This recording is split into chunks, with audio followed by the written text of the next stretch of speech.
Hey everybody, Anthony here, and getting ready to head out for the weekend. A little bit of a difference this weekend. I'm going to do a backpacking trip up to Sandwich Dome and hit some 52 with the views, and going to be sleeping in a tent. Something I have never done before, backpacking with a tent. Stay tuned.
Guinea Pond Trail.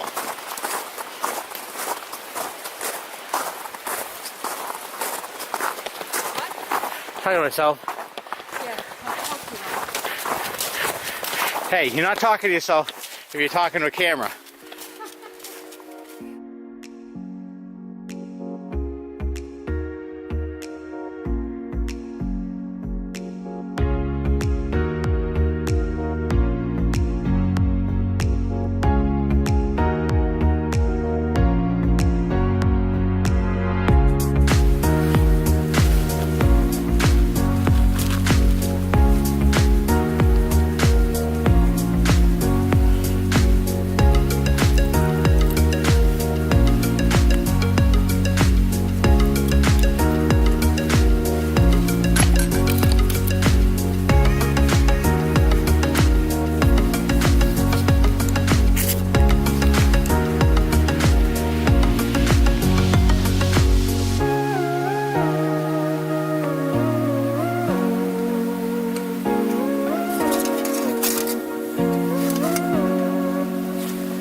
Anthony here, and it's day 2.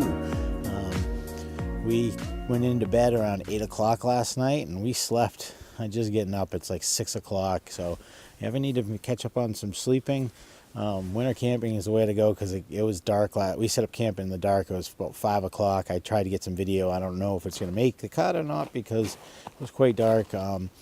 We made some dinner. We each brought in a little bit of adult beverages. I had wine. She had some apple cider with a concoction of different things. I remember there being something about apple Jack Daniels, honey Jack Daniels and stuff. It was really good though. We heated it up. She heated it up and it was hot alcohol cider. So it was pretty good. So we did that for a little bit and talked, and then hit the bed.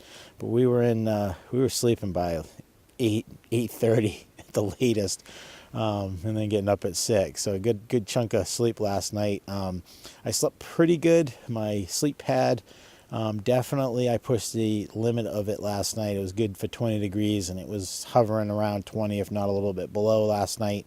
I only have my 20-degree quilt, but just a hammock gear quilt. But that thing's good to 10 at least. They rate them so high. Like my zeros, I know are good down below the -10. My 40s I use down into the 30s. So I wasn't worried about the quilt, but the sleep pad itself did cause a little discomfort last night. I have the big Angus. I want to say Axe, but I think it's Axle XL is what they call it. It says it's insulated, but I couldn't find an R value anywhere online. But the rating on on their website says it's good till 20 degrees. If I could keep my quilt over it the whole night, it was fine. But as soon as my quilt uncovered it, I could feel the air inside getting cold. So, geez, I don't know what's going on with my voice yet.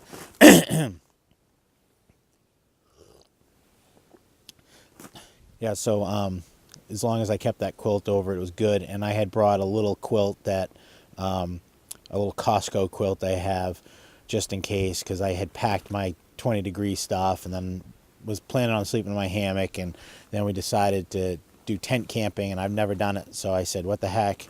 So I had this little 40-degree quilt in my car, and I packed that also. And then I did carry in the liner, which is just a Walmart cheap liner. I'm going to find one cheaper online, lighter weight online, and order it, because that is nice because it gets you off the quilt. Maybe they have, off the sleep pad. Maybe they have something too that's a little bit more insulated, and then I won't have to buy a new sleep pad, air pad, because I also use my Thermarest closed foam underneath that.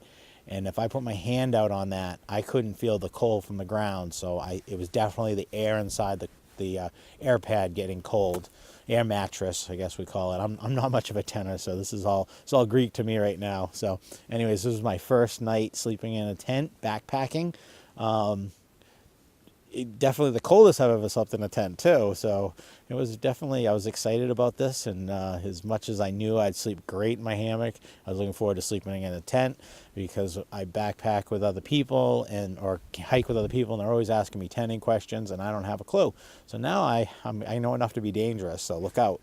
So anyways, I'm going to finish up my coffee. I'm going to walk back down. Right now, by the way, I'm at the trailhead, go up to Mount Israel. It's Mead Trail. And right across behind there is the trail to go up to Sandwich Dome. I think that's Black Mountain Pond Trail or something like that. I know we have a river crossing coming up, and I'm hoping the best, because we hit a couple of really watery spots on the trail. One place somebody had put in a redivert, and when it took us out on some pole lines and to get by. So it was on my GPS, so we went with it, and it worked out. But it was dark by then, and so anyways, we're going to head up here, hopefully get across this river fine, and it's about 5.3 miles up to Sandwich Dome. So we'll see how far we make it. We do have kind of heavy packs here, and if we don't, we're going to cross the intersection, because we did a short road walk. We did a 1.5 mile road walk to get up to this trailhead, and if worse comes to worse, we can bail and head back down the trail that heads back to our car. So, but we plan on going all the way if we can. We'll see how it is, because the conditions are unknown, and it is what it is. You know, we're out here.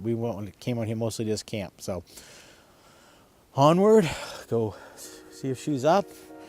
Maybe time to break down camp and get on the trail. And the sun's coming up. She's gonna want her tea though, so I better get some water on. See you guys out there.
Here we are.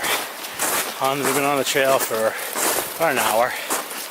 We're up heading towards Black Pond. Definitely don't need to carry a lot of water up here. We have crossed 5 rivers and walked across a long one for most of the trail. So, but not many people come out here. Very lightly blazed, very old blazes too. A lot of down trees. So definitely, I think the only people coming out here are the redliners, but beautiful area. Love it. So we're trekking on. So here we are at Cary Falls.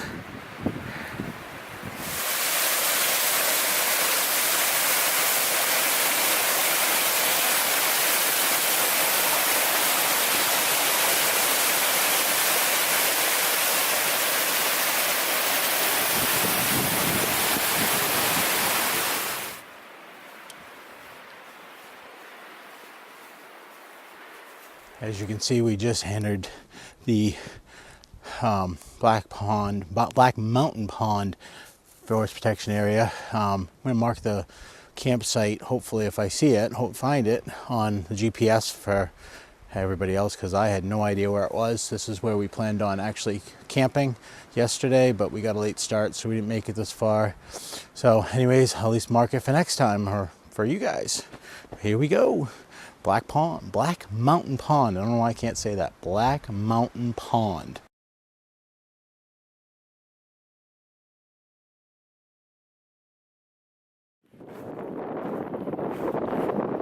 Fire pit.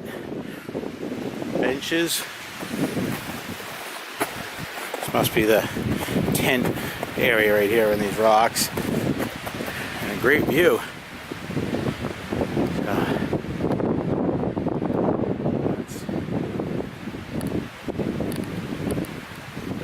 Up a little bit. Nice.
everybody.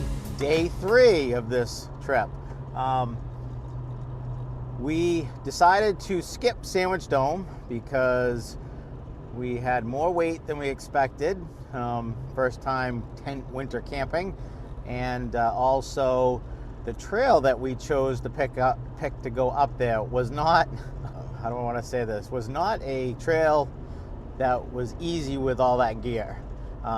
There was quite a few scrambles, icy scrambles, where digging hand holes in the snow so you can see where you can grab a hold, throwing packs up, pulling packs up, going down. There was pretty sketchy like scramble. If it wasn't for a random tree, you probably would fall to your death. You basically held yourself down, slid down into the tree, and if you missed the tree, you would go down about, I don't know, 20 feet or so off a ledge. So yeah, we opted to skip it, which was a good call. It was cold up there, and but it was an awesome hike. That was a really great hike. Just views and views and views, as you saw in the video. I'm glad we did it. It's too bad we did a lot of elevation and didn't summit any mountains, but that's life when you're doing some redlining and your only trail research is actually hiking it. So anyways, I learned a lot about winter camping, as I had said earlier. Definitely got to step up to like a sleeping bag, or maybe a different sleeping pad that can go down further. I don't know how much tent camping I plan on doing, so I'm not going to go overboard on the price, but whatever. It was fun. I was actually excited about it. It was almost like it was something I'd never done before, so I was extremely excited. Had a great time. Heather was great, considering the trail that I dragged her on with no warning. She thought we were doing basically a decent hike, because I told her it would be an easy hike, and it was far from easy. So anyways, I she had fun. Lots of secondary fun going to come out of this trip. I did the whole trip without any traction because I'm pretty much stupid, but I had traction. But the ice was randomly here and there, and the scrambles, I felt more comfortable without traction trying to do scrambles get up on those, because they didn't have a lot of ice on them. It was mostly just snow. So anyways, so this weekend might have a replay of Sandwich Mountain. I'm going to be hiking with my friend Matt, most likely, because he's been out of the game for a couple of weeks with vacations and things at work, and then he does a bass fisherman, so finishing up some bass tournaments. So I'll probably be hearing from him, and I'm going to try to sucker him into either Sandwich Mountain again, a replay, not the same trail, but pick up where we left off, or maybe another New England 100 highest, but we'll see. Anyways, till next time, this is Anthony, and look forward to doing some gear reviews of the products I use this weekend in the future, so stay tuned for them.